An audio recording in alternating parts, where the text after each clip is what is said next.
할렐루야. 오늘은 2부 5장 임마누엘에 대해서 공부해 보도록 하겠습니다. 여러분이 가지고 있는 책의 333쪽에서 346쪽까지 이르는 범위입니다. 내용은 두 가지 파트로 분류되어 있을 수 있어요. 임마누엘이라는 것을 배우게 되고요. 그리고 한 반 정도는 또 말씀에 대해서 이제 배우게 됩니다. 책 제목은 임마누엘이지만 임마누엘과 말씀에 대해서 두 파트로 크게 나눠지고요. 물론 중요도는 임마누엘이라는 부분이 조금 더 지식적으로는 필요하고요. 말씀에 관해서는 실천적으로 많이 필요한 부분이라 생각이 듭니다.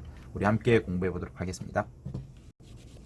자, 우선은 임마누엘에 대해서 공부해 보도록 합니다.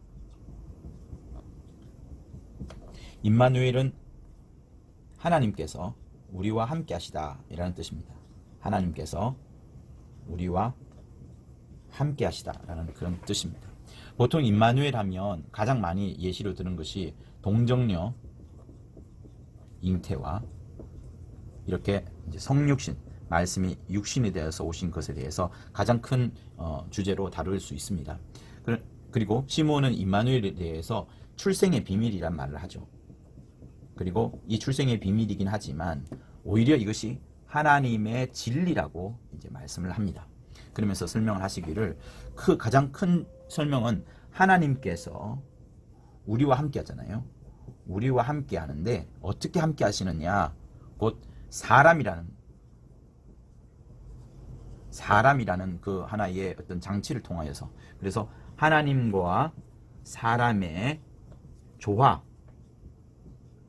조화를 이루는 방법으로 임마누엘 하신다는 것을 전체적으로 그려나가고 있습니다. 그래서 하나님께서 어떻게 우리 가운데 오셨고 우리 가운데 오신 다음에 또 어떤 일을 계속하여 진행하시는지를 한번 살펴볼 것인데요. 큰 주제는 그겁니다. 하나님의 말씀이 오고 싶어 하셨고 마침내 이 말씀이 이 땅에 오셨고 이 말씀이 계속해서 우리 믿는 자를 통하여서 전파되어지고 흘러갈 수 있도록 하는 것이고 이 말씀이 세상 끝날까지 흘러가는데 이 말씀은 단 한 번도 변함이 없이 태초부터 태말까지 결코 변함이 없이 영원토록 동일하게 끝까지 가는 그 모습을 보여주는 그 방법으로 이 책은 펼쳐지고 있습니다. 그러니까 얼마나 이 말씀이 중요한지를 후반부에서 시므온이 강조하고 있습니다. 자, 이제 어떻게 우리 가운데 임마누엘 하시는가 한 그 순서를 한번 볼 수 있도록 하겠는데요. 우선은 하나님께서 먼저 하늘에서 먼저 계획을 하십니다. 아들이 계획을 하죠. 그 겸억의 계획으로서 생각하시는 것이 사람을 생각합니다. 하나님보다 지극히 낮은 존재로서의 사람, 곧 죽으실 수가 없는 하나님과 정반대되는, 죽어야만 되는, 죽을 수밖에 없는 사람이라는 것을 생각을 우선 하십니다. 그리고 나서 하늘에서 말이죠. 하늘에서 말라기 2장 15절에 있는 것처럼 한 영을 아예 지으시는 거죠. 한 영을 지으시고 이 영을 모형으로 삼아가지고 이 땅에 말이에요. 이 땅에 그 곧 창세기 1장 26절에 있는 것처럼 하나님이 가라사대 우리의 형상을 따라 우리의 모양대로 우리가 사람을 만들고 하면서 사람을 이제 짓게 됩니다. 이때의 사람은 반드시 기억해야 될 것은 여러분 아담, 곧 남자로서만 있는 아담이 아니라 남자와 여자가 동등하고 똑같은, 그러니까 남자도 여자도 같이 만든 거예요. 창세기 1장 26절에서 여호와가 만든 사람은 남자와 여자를 동시에 같이 만든 것을 말하는 겁니다. 이것을 잊어버리면 안 돼요. 그래서 이 남자와 여자를 다 같이 있는 것을 아다마라고 할 수 있어요.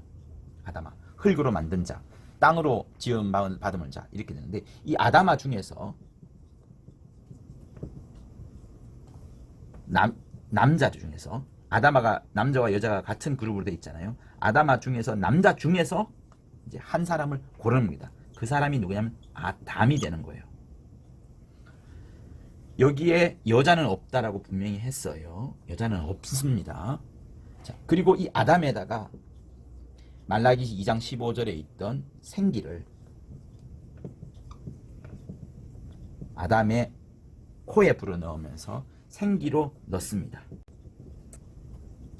그때서야 이제 아담은 생령이 되는 거예요.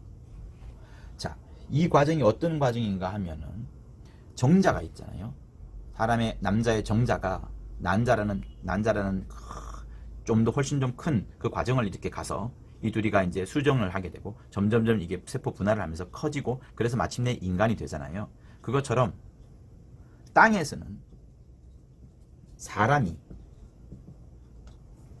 그리고 하늘에서는 영이 결합을 하는 겁니다. 난자가 있고 정자가 이렇게 가서 수정을 하게 되고 점점 이것이 커져서 인간이 되는 것처럼 땅에 있는 사람에다가 하늘에 있는 영이 부어져서 생기로 부어져 가지고 이것이 생령을 이루게 됩니다. 그리고 생령을 이룬 이것이 나중에 둘로 나누어지는 거예요. 둘로 나눠질 때 아담과 하와로, 다시 말하면 영을 가진 아담, 영을 가진 하와로 나누어지는 겁니다. 완전 성질이 달라요. 땅에 있는 사람과 하늘에 있는 영이 완전 성질이 다른데 마치 정자와 난자가 완전히 다른 것처럼, 그리고 아담과 하와에게 이제 가죽옷을 입히면서 육체라는 옷을 입히면서 이제 두 사람 다 영을 가졌고 생령으로서 육체도 가졌기 때문에 이제 언제든지 두 사람 사이에는 자손이 생길 수 있는 거예요. 이렇게 가죽옷을 입히면서 언제든지 경륜이 차시면, 하나님의 경륜이 차면 이제 하나님의 아들 예수께서 이제 오시게 되는 겁니다. 오시게 되는 겁니다. 자, 이렇게 보는, 여기에 하나의 순서로서 흘러가는 부분들이고요. 자, 그리고 조금 더 설명해야 될 부분들이, 이어서 설명해야 될 부분들이 있는데 무엇인가 하면 동정녀 잉태라는 부분입니다.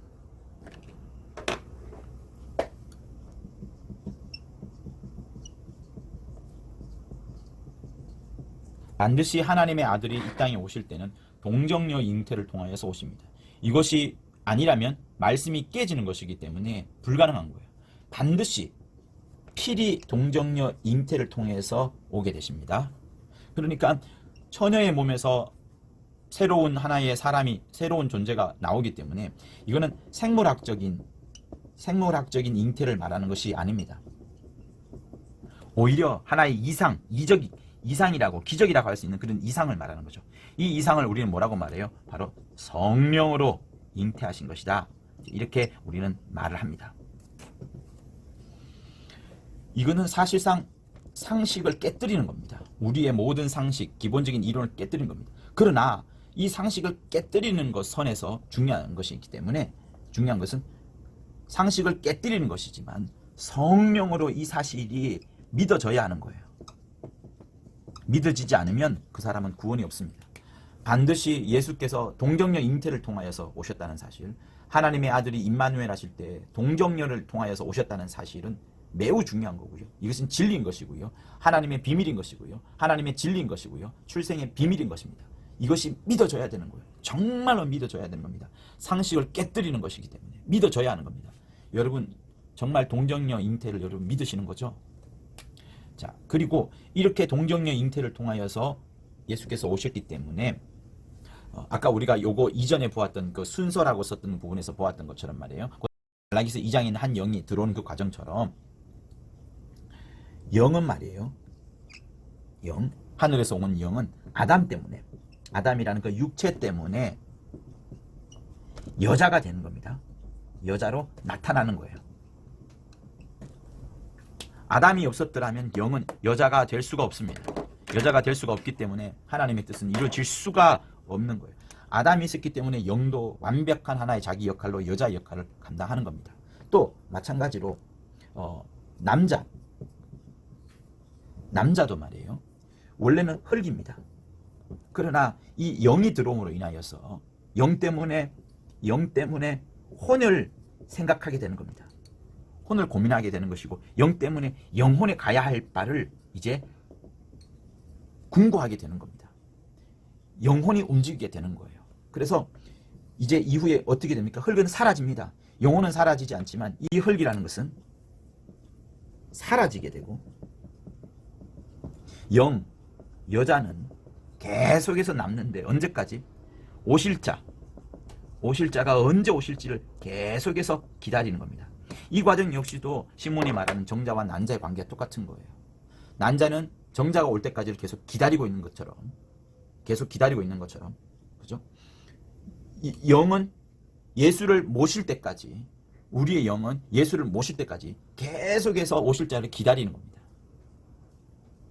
그래서 우리가 336쪽 그 위쪽의 내용을 보면 이런 말이 있죠. 만일 동정녀가 아니라면, 즉 이미 결혼한 여자라면 사람의 영혼만 잉태된 것이고, 동정녀이면 사람의 혼이 잉태된 것이 아니고 하나님의 말씀, 곧 로고스가 잉태된 것이다. 이런 말씀이 있습니다. 이거는 어려운 것 같지만 사실 어렵지 않아요. 동정녀가 아니라면은 그는 이 약속을 이룰 수가 없기 때문에 그는 임신을 하고 출산을 하지만 그것은 세상의 남편, 그 남편의 영혼을 잉태하는 겁니다. 그리고 그가 만약에 동정녀인데 이런 일이 생겼다고 하면 마침내 그는 하나님의 말씀을, 로고스를 잉태한 것이 되는 겁니다. 그 말씀인 거예요. 그래서 반드시 무엇이 있어야 되느냐? 영이라는 것이 있어야 됩니다. 오실 자를 받아들이는 것, 오실 자를 모시는 것, 오실 자를 기다리는 것은 육체가 아니라, 흙이 아니라 영이기 때문에 반드시 이 오실 자는 영과 관련되는 거예요. 그래서 우리에게 주어진 그 영성이라는 거 있죠. 영성이라는 것은 말씀이 수태되어지는 환경입니다. 영성은 말씀이 수태되는 환경이다. 말씀은 오직 영성과만 관계되는 거예요. 말씀은 영성과만 관계되는 겁니다. 말씀은 흙에 머물 수가 없고, 흙에 존재할 수도 없고, 흙에 수태될 수가 없습니다. 반드시 영이 있어야 되는 거예요. 그래서 하나님은 처음부터 이런 영적인 것을 계속해서 진행해 나가시고 역사를 하시는 겁니다. 그래서 동정녀에게 태어나는 사람은 혈통으로나 육정으로 태어나는 것이 아닌 거예요. 동정녀에게 오직 하나님의 뜻과 성령의 능력으로만 태어나는 겁니다. 그래서 이것을 임마누엘이라고 말하는 거예요. 요 과정만이 임마누엘이 되어가는 겁니다. 동정녀에게 나시는데 그야말로 하나님의 말씀, 곧 로고스가 잉태되어가는 그것을 말하는 겁니다. 그래서 이렇게 되는 것인데, 결국 여러분, 우리는 맨 처음에 보았던 순서를 보았고요. 그러니까 임마누엘이 이 땅에 오는 하나의 순서를 우리가 보았잖아요. 그리고 동정녀 잉태라는 과정을 통하여서 마침내 이 땅에 임마누엘한 과정까지 우리는 공부했습니다. 그런데 이 순서와 동정녀 잉태를 합쳐서 한마디로 무엇이라 말할 수 있냐 그러면 여자의 후손이라 할 수 있어요. 여자의 후손이 오는 과정, 여자의 후손이 마침내 이 땅에서 거하시는 과정이라 말할 수 있습니다. 근데 이 여자의 후손이 마침내 오셔서 십자가에 달려 돌아가셨고, 그리고 하늘로 승천하셨어요. 그런데 여자의 후손이 우리는 예수로 알고 있고, 예수만이 여자의 후손인가 하면 아닙니다. 이제 성령으로 태어나는 자 있죠. 예수의 피를 가지고 성령으로 인침을 받는 성령의 자녀들, 성령으로 인하여 열매 맺는 사람들도 역시 여자의 후손인데, 왜 이야기를 하는가 하면 한번 보셔요. 예수께서 성전 다락방, 시몬의 책에는 마가 다락방으로 되어 있는데 정확하게는 성전 다락방이 이제 맞습니다. 성전 다락방에서 예수께서 이 땅을 떠나시기 전에 생전 예료하시죠. 살아있을 때 죽음에 대한 모든 정리를 해 나가는 과정을 마지막 날 밤에 성전 다락방에서 이제 진행을 하십니다. 그리고 돌아가신 다음에 부활하신 다음에 또 바로 오신 데가 어딘가 하면 이 성전 다락방에 오셨어요. 부활 직후에 오시죠. 여러분이 잘 알고 있는 요한복음 20장에 있고, 여기는 동사 4가지가 나옵니다. 평안할지어다, 성령을 받아라, 죄사함을 주라, 그리고 내가 너희를 보낸다는 것까지 들어가 있어요. 동사 4개가 들어가 있습니다. 그러니까 이 동사 4개는 한마디로 말하면 부활하신 다음에 주님의 명령인 거예요. 자, 그리고 그렇게 부활하신 다음에 또 우리에게 성령을 약속하셨는데, 사도행전 1장 8절에 있는 것처럼 성령을 약속을 하십니다. 근데 제자들이 이 성령을 받기 위하여 어디로 갔느냐면 또다시 성전 다락방으로 간 거예요. 그래서 사도행전 2장에서 성령을 받고 권능을 누리게 되죠. 이 모든 과정들이 성전 다락방에서 이루어집니다. 그런데 예수께서 왜 이 성전 다락방에서 성령에 대해서 약속하시고 제자들이 성령을 받은가 하면 여자의 후손이 계속되기 위한 과정인 거예요. 여자의 후손이. 그러니까 여러분, 여자의 후손은 하나님의 뜻입니다. 여자의 후손이라는 단어가 맨 처음에 어디 나옵니까? 창세기 3장 15절 언저리에 나오죠. 여자의 후손이 와야 된다. 여자의 후손을 약속하고, 그리고 여자에 대한 여러 이야기들이 요한계시록 곧 성경의 마지막 부분에 또 나옵니다. 그러니까 여자의 후손에 대한 내용이 성경 처음부터 끝까지 계속 일관되어 흘러가는 거예요.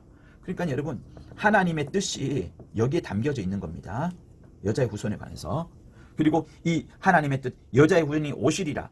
그리고 오셨고 죽으셨고 하늘 가신 다음에 이제 우리 역시도 여자의 후손이기 때문에 계속해서 이 일을 역사하시는 겁니다. 역사하시다가 여자의 후손이 언제 또다시 오셔요? 재림하시는입니다. 천년왕국 전에 공중에 재림하셨다가 다시 이 땅에 오시는 하나의 일련의 과정. 그러니까 하나의 큰 강처럼 말이에요. 한 개의 큰 가지처럼 계속해서 흘러가는 거. 계속해서 뻗어가는 거. 하나님의 뜻이 뻗어가고 흘러가는 그것. 이것이 어떻게 흘러갑니까? 변치 않고 하나의 변함이 없이, 왜곡도 없이. 어떤 세상의 종교나 철학들은 어떻답니까? 진화합니다. 또 어떤 철학적 극치를 계속해서 달리고 학문적으로 발전을 이룹니다. 변형을 이루기도 합니다. 그러나 하나님의 뜻은 단 한순간도 변함이 없이, 왜곡됨이 없이, 진화나 극치나 변형 과정 없이 진행되는 겁니다. 오직 무엇만을 해요? 여자의 후손인 예수를 드러내고, 그 예수가 누구의 이름인지를 드러내게 되고, 그 예수 속에 하나님의 영광과 진리가 충만하다는 것을 계속해서 보여줍니다. 누구를 위하여서? 예수는 가셨지만 여자의 또 다른 후손이 우리, 성령을 바꿔서 예수를 증거하는 우리가 여전히 또 예수를 드러내고 예수 이름을 말하고 예수의 영광과 진리를 드러내는 겁니다. 그러니까 하나님의 뜻, 여자의 후손이나 하나님의 뜻은 단 한순간도 멈추지 않고 계속 흘러가는 겁니다. 이게 뭐라고요? 임마누엘인 겁니다. 이게 바로 하나님이 우리와 함께 하시는 방법인 겁니다. 그래서 이렇게 이제 시몬이 정리를 하고 요까지 말미암은 다음에 시몬이 강조하는 것은, 그러므로 가마보니 여자의 후손은 역시 또 말씀인지라, 말씀이 계속해서 흘러왔던 하나의 과정, 이 큰 강처럼 한 가지의 큰 가지가 계속 흘러가고 뻗어가는 것처럼 말씀에 대해서 또한 중요하구나 라고 설명을 하시면서 총정리에 앞서서 말씀이 얼마나 중요한지에 대해서 또 설명하는 부분들이 이제 나오죠. 그래서 말씀에 대해서 한번 또 공부해 보도록 하겠습니다. 신문은 말씀과 철저히 구별하는 것이 말이라는 것을 구별합니다. 말이라는 것은 하나의 언어라고 할 수 있어요. 그러나 말씀은 언어가 아닙니다. 말이라는 것은 세상에 있는 것을 보고 세상에 있는 것을 듣고 세상에 있는 것을 세상의 말로 표현하는 겁니다. 마치 아담 앞에 여러 동물이 왔을 때에 아담이 보고서 이름을 짓는 것처럼 말이에요. 딱 보고 이름을 짓는 것처럼 세상에 있는 것을 드러내는 것이 말입니다. 그러나 말씀이라는 것은 세상에 있는 것이 아니라 처음부터 끝까지 하늘로부터 오는 것, 하늘로부터 말미암는 것을 드러내고 듣게끔 하고 보게끔 하고 만지게끔 하는 그것이 말씀인 겁니다. 여기서 엄청난 차이가 있는 거예요. 같이 들려오는 것이지만 똑같다고 여기면 망하는 겁니다. 그래서 이것을 한번 볼 건데요. 자, 말씀에는 구약과 신약 성경이 있습니다. 성경이 있어요. 구약을 가장 대표하는 것은 모세입니다. 모세의 오경이 있고요. 모세의 오경이 있는데 이 모세의 오경은 어떻게 전했습니까? 여호와라 이름을 하는 그 표현을 할 수 있는 그 천사를 통해서 모세의 오경이 주어졌습니다.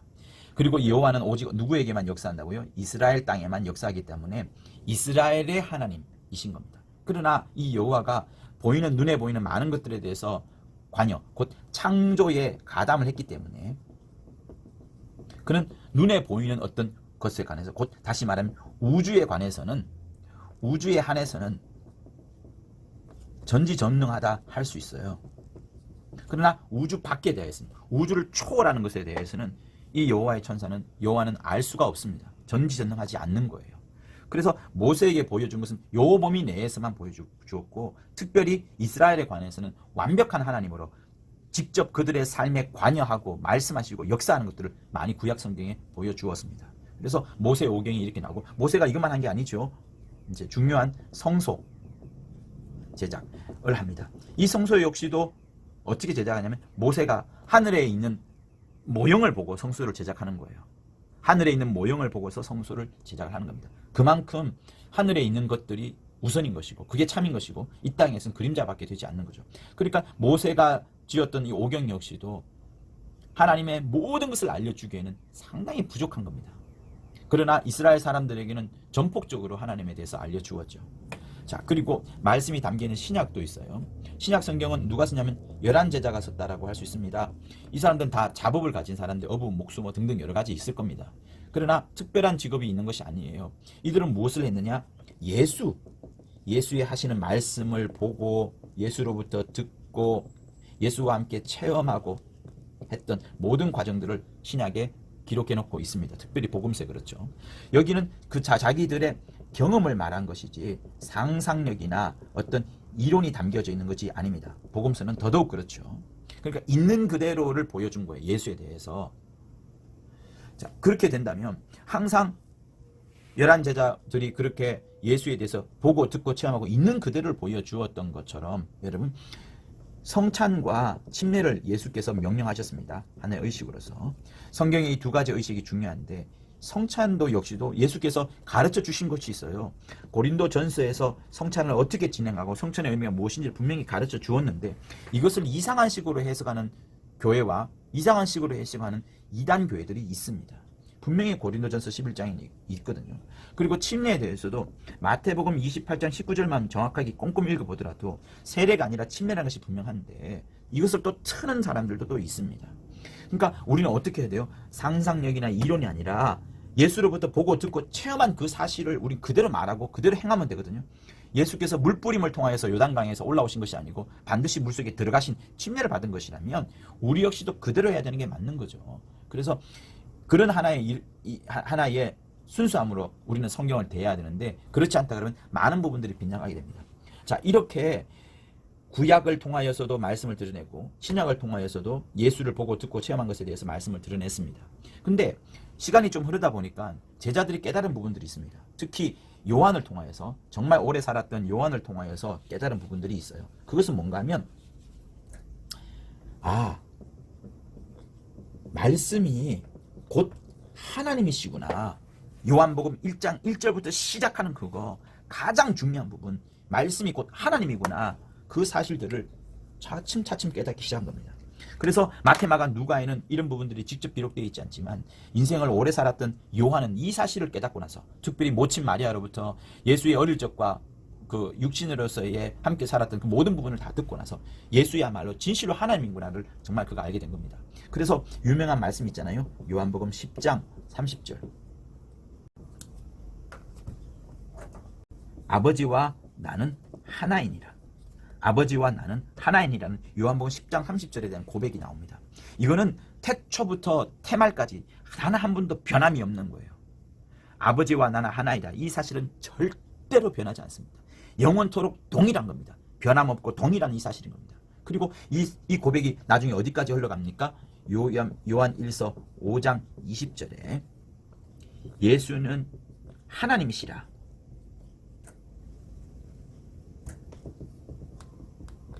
하나님이시라는 직접적인 고백까지 흘러가는 겁니다. 곧 요한은 마침내 그가 발견하게 된 거예요. 예수야말로 이 땅에 오신 하나님이구나. 하나님과 방불한 자구나. 하나님과 진비 없는 자는구나. 라서 진실된 고백을 그가 하는 겁니다. 그리고 이 모든 사실을 증거하기 위하여서 요한복음 16장이 잘 증거하죠. 특별히 13절과 14절에서 진리에 대해서 증거를 하는데 성령을 보니까 단 한 번도 자의로 말하지 아니하고 오직 듣고 아까 우리 여기서 보았던 것처럼 듣고 보는 것만 말하는데 이것이야말로 진리구나 참이구나 하는 것을 알게 되었고 성령이야말로 진리의 영이구나. 그리고 14절에 뭡니까? 단 한 번도 성령은 사람의 영광을 나타내지 않고 오직 예수에 대해서만 증거하기 때문에 이 역시도 예수가 하나님이라는 사실, 아버지와 예수는 하나라는 사실을 끊임없이 증거를 해주는 겁니다. 이건 역시도 말씀이 하나님이라는 사실을 증명해 주는 거예요. 자, 이렇게 해서 시몬은 무엇을 강조하느냐면 말과 말씀을 구별하라. 성도 여러분, 여러분들이 정말 말씀과 말을 구별하고 있습니까? 세상에서 들려오는 얼마나 많은 광고와 정보들이 우리의 많은 생각들을 혼잡하게 하고 있습니까? 무의식 중에 우리가 보고 듣는 것, 그것으로 우리 늘 영향을 받습니다. 뉴스를 말하고 뉴스와 함께 다른 사람들과 이야기를 나누면서 대화를 시작하죠. 그런데 어느 순간 말씀은 사라져버리고 오직 말만 떠도는, 썩어지고 없어질 말만 떠도는 그런 것들을 우리 많이 경험하지 않습니까? 그런데 정작 무엇이 중요해요? 말씀이 중요하거든요. 내 귀에 들려오는 그것이 말씀이어야 합니다. 내 삶에 영향을 끼치고 내 삶을 바꾸어주는 것이 말씀이어야 하는 겁니다. 내게 영향 끼치는 것이 말이라는 거, 광고라는 거, 정보인 것이라면 우리는 계속해서 지고 있는 것밖에 되지 않습니다. 그래서 말과 말씀이 혼란을 가져온다면 이건 죄악이라는 사실을 시몬은 강조합니다. 그래서 성도 여러분, 말씀, 하나님의 말씀 속에 그대로 들어가야 되는 겁니다. 하나님의 음성이 이 시간에도, 하나님의 음성이 지금 이 시간에도 들려와야 되는 겁니다. 하나님의 음성이 째렁째렁하게 막 들려와야 되는 거예요. 그래서 임마누엘, 오늘 이 챕터의 제목인 임마누엘이 내 안에서 완벽하게 나타나야 되는 겁니다. 임마누엘이신 하나님이 내 안에서 나타날 때까지, 완전히 나타날 때까지 말씀을 저 깊이 새겨야 되는 겁니다. 그러다 보면 내 삶이 변하고 내 성품이 바뀌어지고 내가 자연스레 말씀을 다른 사람 앞에 전하게 되는 것이고, 내가 말씀을 갖고 기도하게 되는 것이고, 내가 말씀을 갖고서 교회를 지키고자 몸부림을 치게 되는 것이 바로 이 때문인 겁니다. 그래서 하나님의 음성이 들려올 수 있도록, 말씀이 내 심령 속에 막 깊이 새겨질 수 있도록, 임마누엘을 통하여서 예수께서 이 땅에 오셨는데 가셨어요. 그렇지만 여전히 우리 안에서 성령으로 계속 일하고 계시는 겁니다. 말씀이 계속해서 흘러가기 위하여서. 그래서 이 5장은 제목이 임마누엘, 곧 하나님이 우리와 함께 하시다인데, 시몬은 그것을 말씀으로 끝맺음하고 있어요. 즉 다시 말하면 우리는 하나님의 말씀이 계속해서 흘러가게 할 수 있도록 우리의 몸을 움직이고 우리의 몸을 순종시키고 우리의 입술이 세상 말을 하는 것이 아니라 하나님의 말씀을 하는 그것이 되어야 된다는 것을 강조하고 있는 겁니다. 자, 이렇게 해서 우리 5장 임마누엘이라는 강의는 마치도록 하겠습니다. 다음 챕터는 여러분 잘 알다시피 총정리 부분들인데요. 이 부분도 한번 재밌게 공부하도록 하겠습니다. 이상으로 청취해 주셔서 감사합니다.